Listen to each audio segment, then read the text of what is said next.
결혼 3일째 아침, 한도연은 자신의 옆에서 새근새근 잠들어 있는 아내 강미래를 보며 이 모든 것이 꿈이 아닐까 생각했다. 창문으로 쏟아져 들어오는 아침 햇살이 그녀의 긴 속눈썹 위로 부서졌고, 희미한 미소를 머금은 앵두 같은 입술은 그 어떤 보석보다도 아름답게 빛나고 있었다. 반도체 기술을 연구하는 평범한 연구원인 자신에게 이토록 눈부시게 아름다운 여자가 아내가 되어주었다는 사실이 그는 여전히 믿기지 않았다.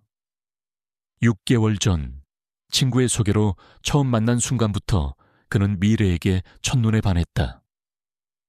그녀의 아름다운 외모뿐만 아니라 차분하고 지적인 말투, 그리고 어딘지 모르게 슬픔을 머금은 듯한 신비로운 분위기는 도연의 마음을 송두리째 사로잡기에 충분했다.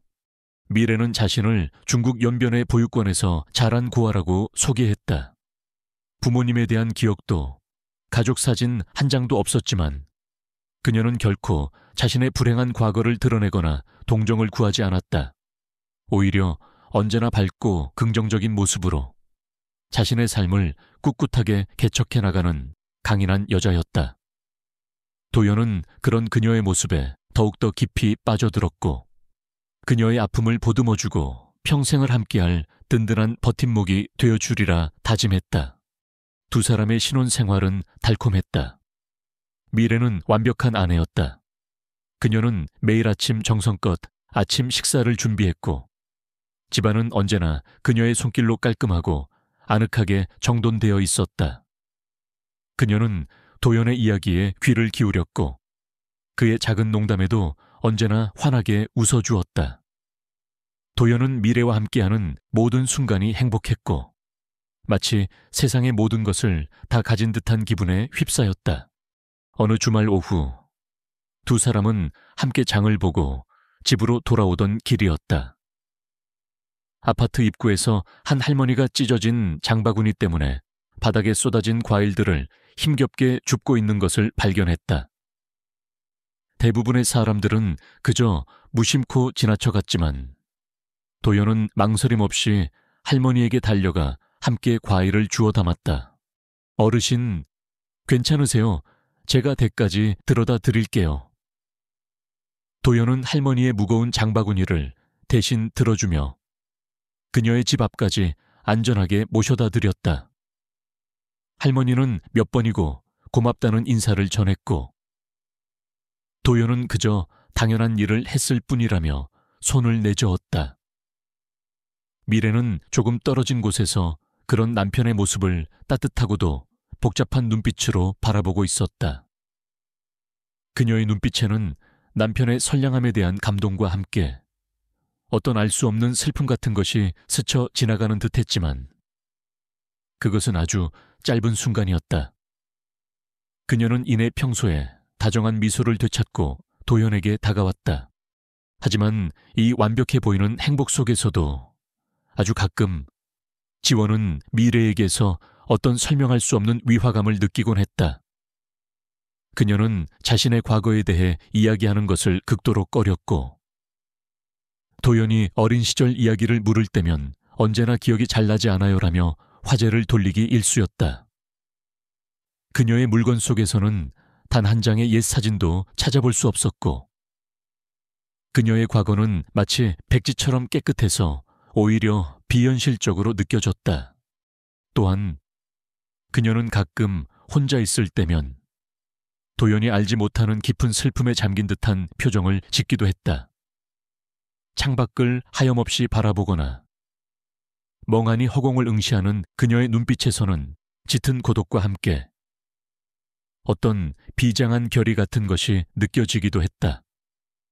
하지만 그런 모습도 잠시, 그녀는 도연의 시선을 느끼면 언제 그랬냐는 듯 다시 천사 같은 미소로 그를 맞이했다. 도연은 그런 그녀의 모습에 가슴 한구석이 아려오면서도 그저 그녀가 고아로 자라온 아픔 때문일 것이라고, 자신이 더 많이 사랑해주면 언젠가는 그 상처도 아물 것이라고 애써 생각하며 스스로를 위로했다. 그는 자신의 아내가 얼마나 완벽하고 사랑스러운 여자인지에 대해 감사하며 이 행복이 영원하기를 기도했다. 하지만 그는 아직 알지 못했다. 자신이 사랑에 빠진 이 여인의 아름다운 미소 뒤에 얼마나 무섭고도 거대한 비밀이 숨겨져 있는지를, 그리고 그 비밀이 곧 자신의 평온했던 삶을 송두리째 뒤흔들 거대한 폭풍이 되어 다가오고 있다는 사실을. 결혼 3일째 그들의 달콤했던 신혼의 밤은 그렇게 서서히 그 끝을 향해 다가가고 있었다. 결혼 3일째 밤, 한도연과 강미래는 함께 저녁을 만들어 먹고 와인을 마시며 달콤한 신혼의 밤을 보내고 있었다. 미래가 먼저 샤워를 하기 위해 욕실로 들어간 후 도연은 침대에 누워 행복한 미소와 함께 그녀를 기다렸다. 그는 이 모든 것이 꿈만 같았다. 아름다운 아내, 아늑한 신혼집, 그리고 앞으로 함께 만들어갈 장밋빛 미래까지. 그는 세상에서 가장 행복한 남자였다. 잠시 후 미래가 하얀색 목욕 가운을 입은 채 욕실에서 나왔다. 젖은 머리카락에서 풍겨나오는 향긋한 샴푸 냄새와 수증기 너머로 보이는 그녀의 아름다운 모습에 도현은 다시 한번 사랑을 느꼈다. 미래는 화장대 앞에 앉아 머리를 말리기 위해 수건을 집어들었다. 그녀가 팔을 들어 올리는 바로 그 순간 그녀의 목욕 가운이 살짝 흘러내리며 옆구리 부분이 드러났다. 그리고 도현은 그곳에서 도저히 믿을 수 없는 것을 보고 말았다. 그녀의 하얀 피부 위 갈비뼈 바로 아래쪽에 검은색으로 새겨진 정체불명의 숫자. 그것은 장식적인 문신이 아니었다.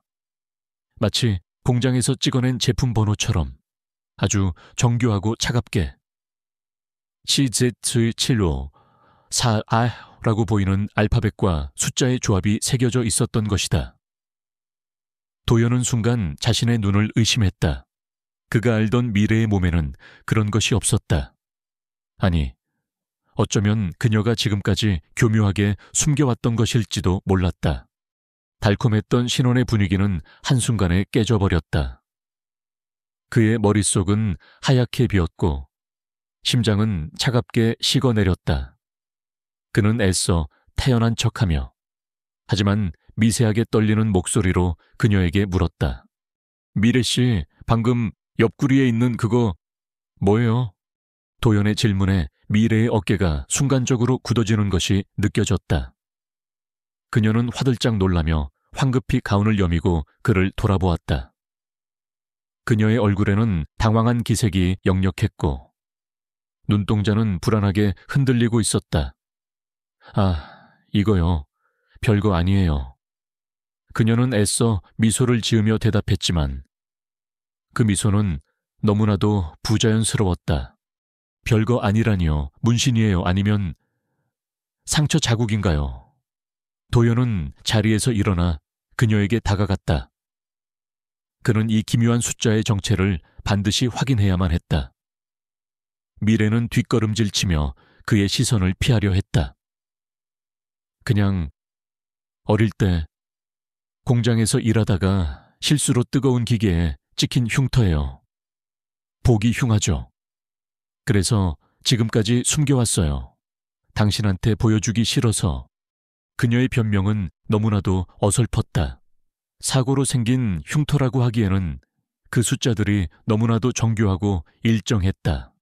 그리고 그녀의 그 불안한 눈빛과 당황한 태도는 그녀가 지금 거짓말을 하고 있다는 것을 명백하게 보여주고 있었다. 도연의 마음속에서 신뢰의 벽이 와르르 무너져 내리는 소리가 들렸다. 그가 사랑했던 그리고 완벽하다고 믿었던 아내 강미래. 그녀는 대체 누구란 말인가? 그녀는 왜 이런 기묘한 숫자를 몸에 새기고 있으며 또 왜 그것에 대해 거짓말을 하는 것일까? 그는 더 이상 아무것도 묻지 않았다. 지금 이 상황에서 그녀를 다그쳐봤자 그녀가 진실을 말해주지 않을 것이라는 것을 직감했기 때문이었다. 집안을 가득 채웠던 달콤하고 로맨틱했던 분위기는 온데간데 없이 사라지고 그 자리에는 어색하고도 숨막히는 침묵만이 감돌았다. 그날 밤 두 사람은 한 침대에 누웠지만 서로에게 등을 돌린 채 아무 말도 하지 않았다. 미래는 잠든 척하고 있었지만 그녀의 가늘게 떨리는 어깨는 그녀 역시 깊은 불안과 긴장 속에 있다는 것을 보여주고 있었다. 도연은 눈을 감고 잠을 청하려 했지만 잠을 이룰 수가 없었다. 그의 머릿속은 온통 그녀의 옆구리에 새겨져 있던 그 기묘한 숫자와 그녀의 거짓말로 가득 차 있었다. CZ750415. 그것은 대체 무엇을 의미하는 것일까? 죄수번호 군번, 아니면 어떤 비밀 조직의 암호, 그리고 그녀의 과거, 중국 연변의 보육원에서 자란 고아라는 그 이야기들은 과연 모두 사실일까? 그녀는 정말 중국 국적의 조선족이 맞는 걸까? 아니면 끔찍한 상상이 그의 뇌리를 스쳤다. 그는 고개를 저으며 그 생각을 떨쳐내려 했지만 한번 피어오른 의심의 씨앗은 걷잡을 수 없이 자라나 그의 모든 이성과 감정을 마비시키고 있었다. 그는 깨달았다. 이제 더 이상 과거처럼 아내를 순수하게 사랑하고 믿을 수 없다는 것을, 그리고 이 결혼 생활이 자신이 생각했던 것만큼 행복하고 평온하지만은 않으리라는 것을. 결혼 3일째 밤, 한도현의 완벽했던 세상은 그렇게 아내의 옆구리에 새겨진 수상한 숫자 하나로 인해 산산조각나기 시작했다. 그는 이제 자신이 사랑하는 아내의 모든 것을, 그녀의 국적부터 시작해서 그녀의 존재 자체를 다시 의심하기 시작해야만 했다. 그리고 그 의심의 끝에 어떤 무서운 진실이 기다리고 있을지 그는 감히 상상조차 할 수 없었다.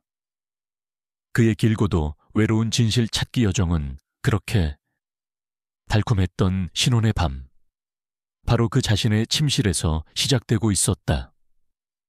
아내 강미래의 옆구리에 새겨진 기묘한 숫자. 그날 이후 한도현의 머릿속은 온통 의심과 혼란으로 가득 찼다. 그는 아내 앞에서는 애써 태연한 척했지만 그녀가 잠들거나 자리를 비운 사이 그는 마치 탐정이라도 된 것처럼 그녀의 진짜 정체를 밝히기 위한 비밀스러운 조사를 시작했다. 그는 평범한 연구원이었지만 한번 파고들기 시작하면 끝을 보고야 마는 집요한 성격의 소유자였다. 가장 먼저 그는 미래가 말했던 그녀의 과거, 즉 중국 연변의 보육원 출신 고아라는 배경에 대해 파고들었다. 그는 인터넷을 통해 중국의 보육원 시스템에 대해 조사하고 국제기관을 통해 그녀가 언급했던 지역의 고아 명단을 확인하려 애썼다. 하지만 그녀의 이름, 강미래는 그 어디에도 존재하지 않았다.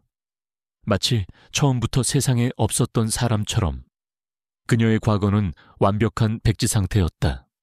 다음으로 그는 그녀의 옆구리에 새겨져 있던 CZ7504라는 숫자의 의미를 추적하기 시작했다. 그는 군사무기 관련 데이터베이스부터 시작해서 전 세계의 제품 일련 번호, 심지어는 각종 범죄 조직의 암호 체계까지 샅샅이 뒤졌다.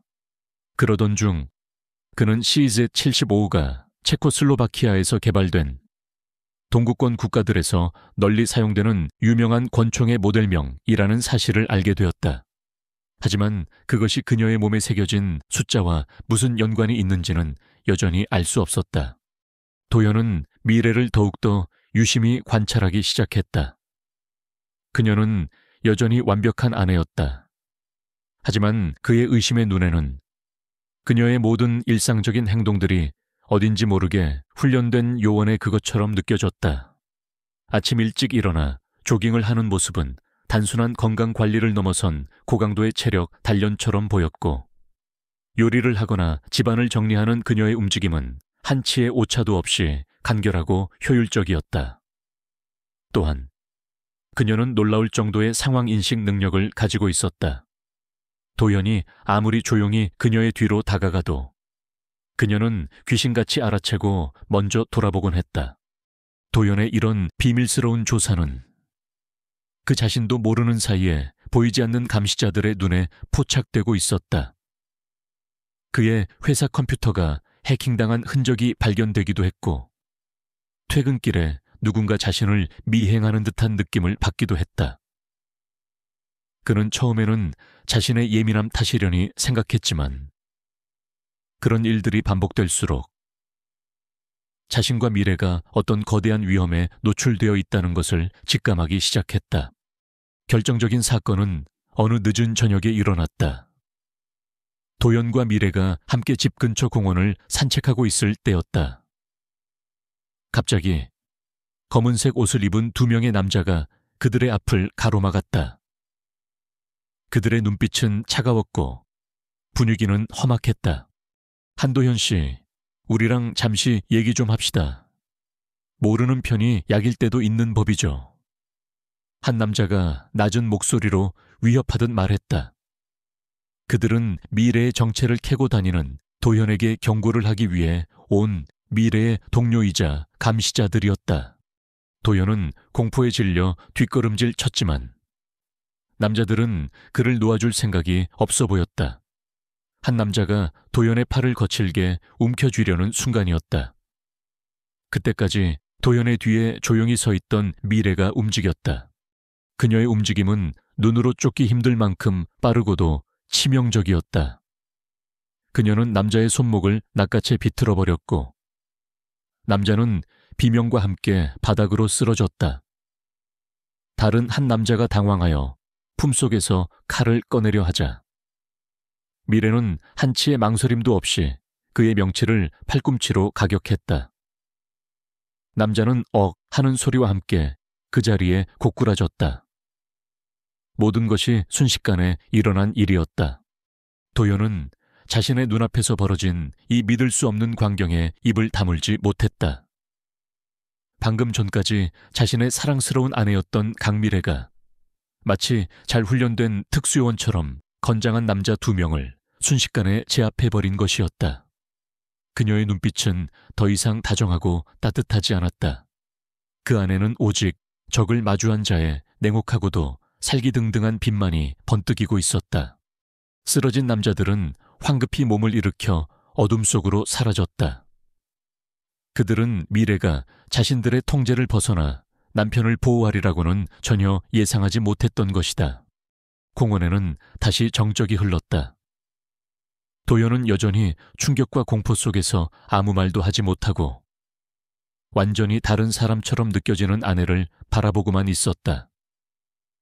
미래는 거친 숨을 몰아쉬며 자신의 정체가 탄로났다는 절망감과 함께 도연을 바라보는 복잡한 눈빛을 감추지 못했다. 그녀의 완벽했던 위장은 그렇게 그녀 자신의 손에 의해 산산조각 나버린 것이었다. 두 사람은 아무 말 없이 집으로 돌아왔다. 집안의 공기는 그 어느 때보다 무겁고 차가웠다. 도연은 이제 더 이상 아내에게 그녀의 정체를 묻지 않았다. 물어볼 필요도 없었다. 그는 이미 알고 있었으니까. 자신이 결혼한 여자는 평범한 고아가 아니라는 것을, 그리고 자신의 결혼 생활이 이제 돌이킬 수 없는 위험 속으로 빠져들었다는 것을. 그는 소파에 앉아 자신을 마주보고 서 있는 아내를 바라보았다. 그녀는 여전히 세상에서 가장 아름다운 여자였지만 이제 그녀의 아름다움은 그에게 사랑의 설렘이 아닌 죽음의 공포를 느끼게 했다. 그는 물었다. 자신의 인생을 송두리째 뒤흔들 그 마지막 질문을. 당신 대체 누구야? 당신 대체 누구야? 한도현의 목소리는 미세하게 떨리고 있었다. 눈앞의 아내 강미래는 더 이상 그가 알던 사랑스럽고 연약한 여인이 아니었다. 그녀는 방금 전 숙련된 암살자처럼 건장한 남자 둘을 순식간에 제압해버린 정체를 알 수 없는 위험한 존재였다. 집안의 공기는 그 어느 때보다 차갑고 무겁게 가라앉아 있었다. 미래는 한참 동안 말이 없었다. 그녀는 자신의 정체가 탄로났다는 절망감과 함께 남편 도연을 바라보는 복잡한 감정의 소용돌이 속에서 괴로워하는 듯 했다. 그녀는 마침내 무거운 입을 열었다. 그녀의 목소리는 낮고 차분했지만 그 안에는 깊은 슬픔이 배어 있었다. 미안해요. 도현 씨, 당신을 속일 생각은 아니었어요. 하지만 말할 수 없었어요. 그녀는 도연을 소파에 앉히고 그의 맞은편에 조심스럽게 앉았다. 그리고는 미리 준비라도 해놓은 듯 거짓과 진실을 교묘하게 섞어 만든 자신의 과거 이야기를 털어놓기 시작했다. 나는 당신이 알고 있는 것처럼 평범한 고아가 아니에요. 어릴 적 나는 중국의 한 비밀 정보기관에 의해 발탁되어 아주 오랫동안 혹독한 훈련을 받았어요. 암살, 격투, 그리고 온갖 종류의 첩보 기술까지. 내 옆구리에 있던 그 숫자는 바로 나의 요원 번호였어요. 그녀는 자신의 과거가 마치 한 편의 영화였다는 듯 담담하게 이야기했다. 나는 그곳에서 인간이 아닌 오직 임무를 수행하는 기계로 길러졌어요. 하지만 나는 그런 삶을 더 이상 원하지 않았어요. 평범한 사람처럼 사랑하고 사랑받고 행복한 가정을 꾸리는 것, 그게 내 유일한 꿈이었어요. 그래서 모든 것을 버리고 그곳을 탈출했어요. 그리고 당신을 만난 거고요. 그녀는 눈물을 글썽이며 도연의 손을 잡았다. 오늘 나타났던 그 남자들은 바로 그 조직의 사람들이에요. 나를 다시 데려가기 위해 찾아온 거죠. 도연 씨, 제발 나를 믿어주세요. 내가 당신을 사랑하는 마음만큼은 진심이에요.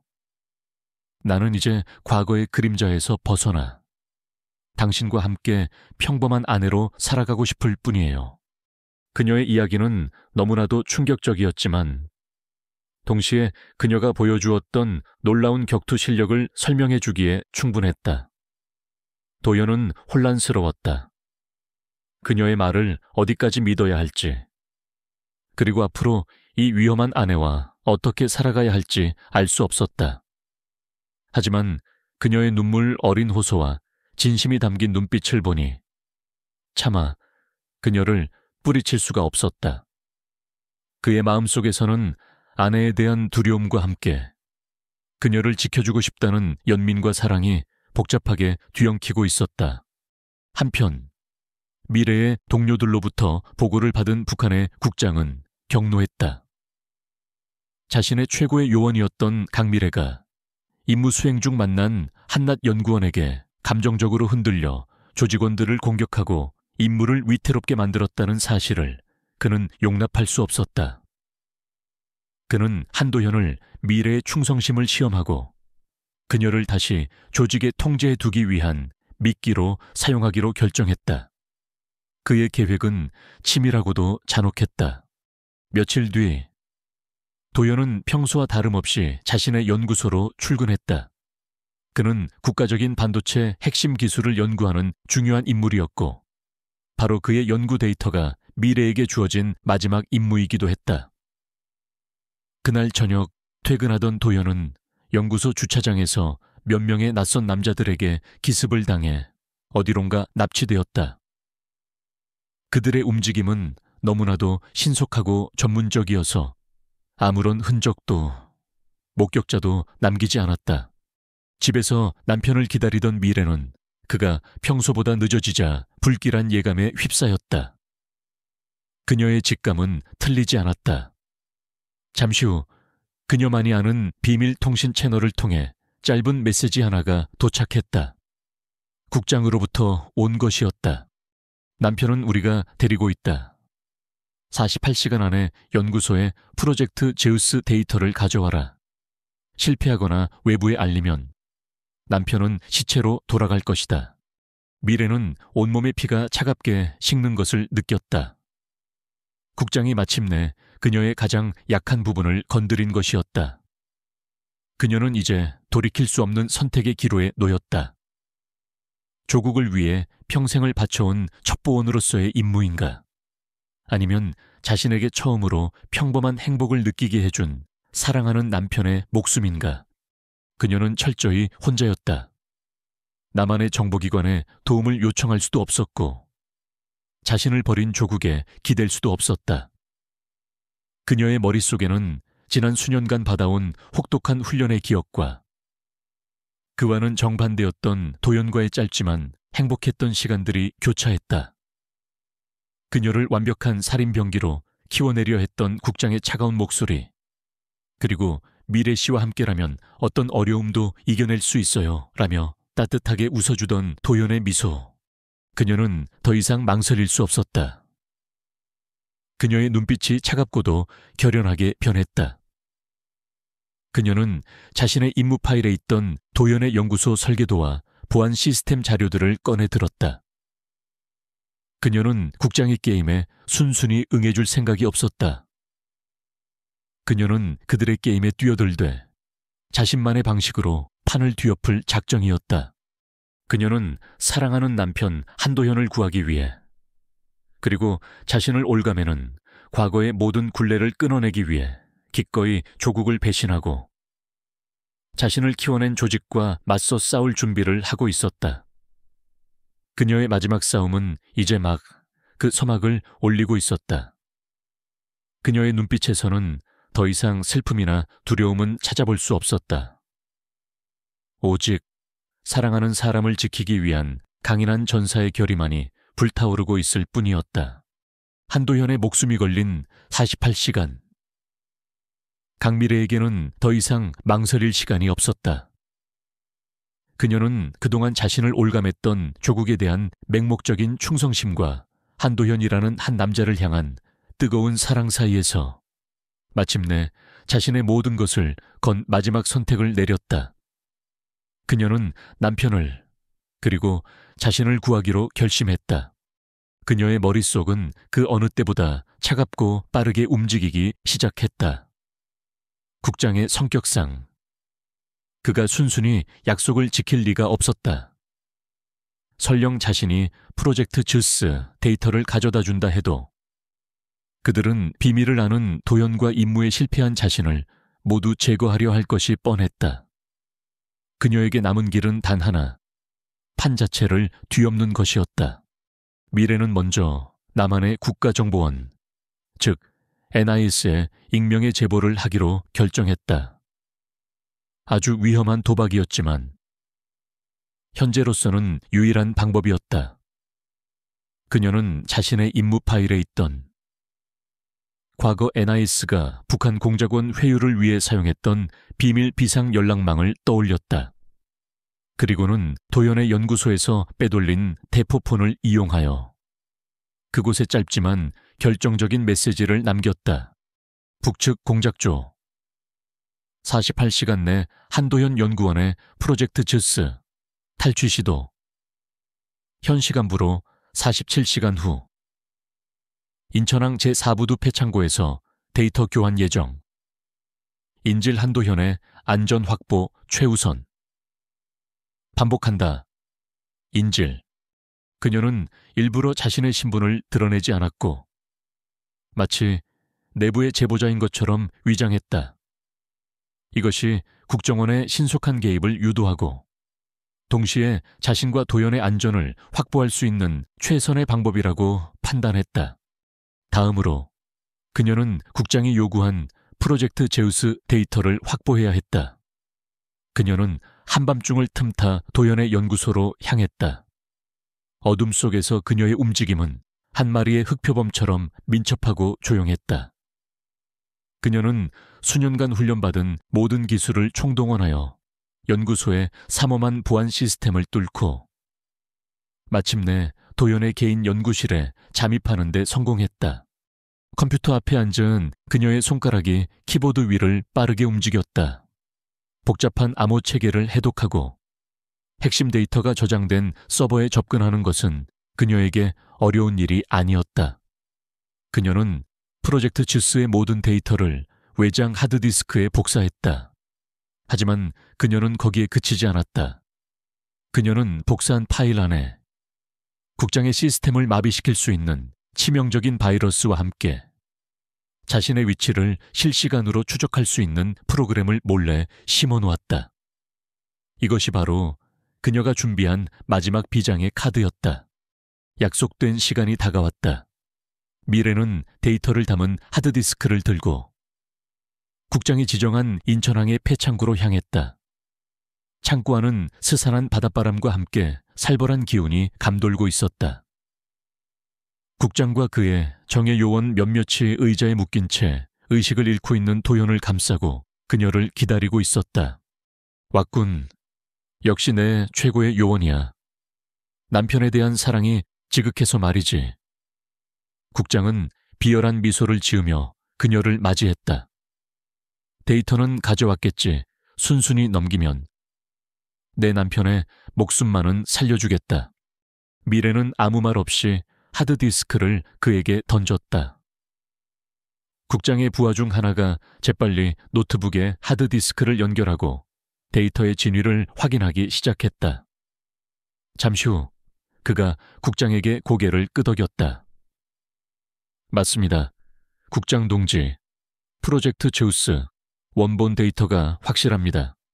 좋아. 국장은 만족스러운 미소를 지으며 미래를 바라보았다. 강미래, 너는 조국을 배신했다. 하지만 네가 마지막 임무를 완수하고 네 남편이 이 모든 비밀을 무덤까지 가져가는 조건으로 너에게는 자결할 기회를 주겠다. 그리고 네 남편은 안타깝지만 여기서 사라져야겠지. 역시나 그의 약속은 거짓이었다. 그가 부하들에게 눈짓을 보내는 순간 요원들의 총구가 미래와 도연을 향했다. 모든 것이 끝장이라고 생각되는 그야말로 숨 막히는 순간이었다. 바로 그때였다. 요원의 노트북 화면이 갑자기 새빨갛게 변하며 경고음이 울리기 시작했다. 미래가 심어놓은 바이러스가 작동한 것이었다. 동시에 창고 밖에서 수십 대의 경찰차 사이렌 소리가 요란하게 울려 퍼지며 창고를 포위하기 시작했다. 미래가 보낸 익명의 제보와 바이러스에 담긴 위치 추적 신호를 받고 국정원 요원들과 경찰 특공대가 출동한 것이었다. 이 인연이 모든 것이 함정이었음을 깨달은 국장이 분노에 차 소리쳤지만 이미 때는 늦어버렸다. 창고 문이 부서지며 무장한 특공대원들이 쏟아져 들어왔고 양측 사이에 격렬한 총격전이 벌어졌다. 미래는 이 혼란을 틈타 번개 같은 움직임으로 도연을 묶고 있던 밧줄을 끊고 그를 보호했다. 그녀는 주변에 있던 쇠 파이프를 집어들고 자신들을 향해 총을 쏘는 옛 동료들을 향해 몸을 날렸다. 그녀의 움직임은 더 이상 조국을 위한 살인병기에 그것이 아니었다. 그것은 사랑하는 사람을 지키기 위한 한 여자의 처절하고도 필사적인 몸부림이었다. 그녀는 도연을 데리고 필사적으로 퇴로를 확보하려 애썼다. 그러던 중 국장과 정면으로 마주치게 되었다. 반역자년 내년은 조국과 나를 모두 배신했다. 국장이 분노에 차 소리치며 그녀에게 총을 겨누었다. 배신한 건 당신이야. 당신은 조국에 대한 내 충성심을, 그리고 한 남자에 대한 내 사랑을 당신의 더러운 욕망을 위한 도구로 이용했을 뿐이야. 미래 역시 지지 않고 소리쳤다. 두 사람의 총구가 서로를 겨누는 일촉즉발의 상황. 하지만 국장이 방가쇠를 당기기 직전 그의 등 뒤에서 나타난 국정원 요원 박요원의 총구가 먼저 불을 뿜었다. 국장은 비명과 함께 바닥으로 쓰러졌고 그의 길고도 추악했던 악행은 그렇게 막을 내렸다. 모든 상황이 정리된 후 미래와 도연은 국정원 요원들에게 둘러싸여 있었다. 그들의 눈앞에는 더 이상 적이 없었지만 동시에 그들을 기다리고 있는 미래 또한 한치 앞을 내다볼 수 없는 불확실성으로 가득 차 있었다. 미래는 조국을 배신했고 이제는 나만의 정보기관에 자신의 모든 것을 맡겨야 하는 신세가 되었다. 하지만 그녀는 후회하지 않았다. 그녀는 자신의 모든 것을 걸고 사랑하는 남편의 목숨을 구해냈으니까. 그녀는 지친 몸을 이끌고 도연의 품에 안겼다. 두 사람은 서로를 부둥켜 안고 길고도 험난했던 악몽이 끝났음을, 그리고 새로운 현실이 시작되었음을 실감하고 있었다. 폐창고에서의 총격전이 끝나고 강미래와 한도현은 곧바로 국가정보원, 즉 NES의 안전가옥으로 이송되었다. 두 사람은 우선 개별적으로 조사를 받아야 했다. 도연은 피해자이자 중요 참고인으로서 자신이 겪었던 모든 일들을 상세하게 진술했다. 아내의 옆구리에 새겨진 기묘한 숫자에서부터 시작된 의심, 그녀의 정체를 밝히기 위한 비밀스러운 조사, 그리고 정체불명의 괴한들에게 납치되어 목숨을 위협받았던 순간까지. 한편 미래는 남한으로 망명한 북한의 중요 공작권이자 동시에 이번 사건을 해결하는 데 결정적인 역할을 한 협조자로서 NIS의 집중적인 조사를 받았다. 처음에는 경계심을 늦추지 않았던 그녀였지만 자신들을 담당하는 박요원의 진심 어린 태도와 도연의 안전을 보장해주겠다는 약속에 마침내 모든 것을 털어놓기로 결심했다. 그녀는 자신이 어떻게 북한의 정찰총국에 의해 어린 시절부터 살인병기로 길러졌는지, 그리고 어떤 혹독한 훈련을 받았는지에 대해 담담하게 이야기했다. 그녀의 임무는 남한의 핵심 반도체 기술인 프로젝트 제우스를 탈취하는 것이었고, 그 임무를 위해 연구 책임자인 한도현에게 의도적으로 접근하여 결혼까지 하게 되었다는 충격적인 사실도 고백했다. 처음에는 모든 것이 임무였습니다. 한도현이라는 남자를 유혹하고 그의 아내가 되어 그의 신뢰를 얻은 뒤 핵심 기술을 빼내는 것. 그것이 저에게 주어진 유일한 목표였습니다. 미래의 목소리는 담담했지만 그 안에는 깊은 슬픔과 회한이 담겨 있었다. 하지만 모든 것이 계획대로 되지는 않았습니다. 그의 순수함, 그의 따뜻함, 그리고 나를 진심으로 사랑해주는 그의 눈빛 속에서 나는 지난 수십 년간 잊고 지냈던 인간의 감정을 느끼기 시작했습니다. 나는 임무의 대상이었던 그를 진심으로 사랑하게 되어버린 겁니다. 그녀는 국장의 배신과 자신을 이용해 도연을 제거하려 했던 음모, 그리고 결국 자신이 조국을 배신하고 사랑하는 남편을 구하기로 결심했던 마지막 순간까지 모든 것을 털어놓았다. 그녀의 고백은 한편의 비극적인 영화와도 같았고, 조사를 진행하던 박요원과 다른 요원들마저도 숙연해질 수밖에 없었다. 며칠 뒤 NIS는 미래의 진술과 그녀가 제공한 정보를 바탕으로 남한 내에 암약하고 있던 국장의 공작조를 대부분 소탕하는 데 성공했다. 국장은 그날의 총격전에서 사망한 것으로 최종 확인되었고, 그의 죽음과 함께 프로젝트 제우스위를 둘러싼 북한의 음모는 일단락되었다. 모든 조사가 끝난 후 미래는 안전가옥에서 도연과 다시 마주할 수 있었다. 며칠 만에 다시 만난 두 사람 사이에는 어색하고도 무거운 침묵이 흘렀다. 도연은 이미 NIS로부터 미래에 대한 모든 진실을 전해 들은 상태였다. 그녀가 북한의 첩보원이었으며 자신에게 의도적으로 접근했다는 사실까지도. 미안해요, 도연 씨. 내가 당신을 속였어요. 미래가 먼저 힘겹게 입을 열었다. 도연은 아무 말 없이 그녀를 바라보다가 이내 자리에서 일어나 그녀를 따뜻하게 안아주었다. 그의 품에 안긴 미래는 참았던 눈물을 터뜨렸다. 괜찮아. 이제 다 괜찮아. 미래야. 도연의 목소리는 따뜻하고 부드러웠다.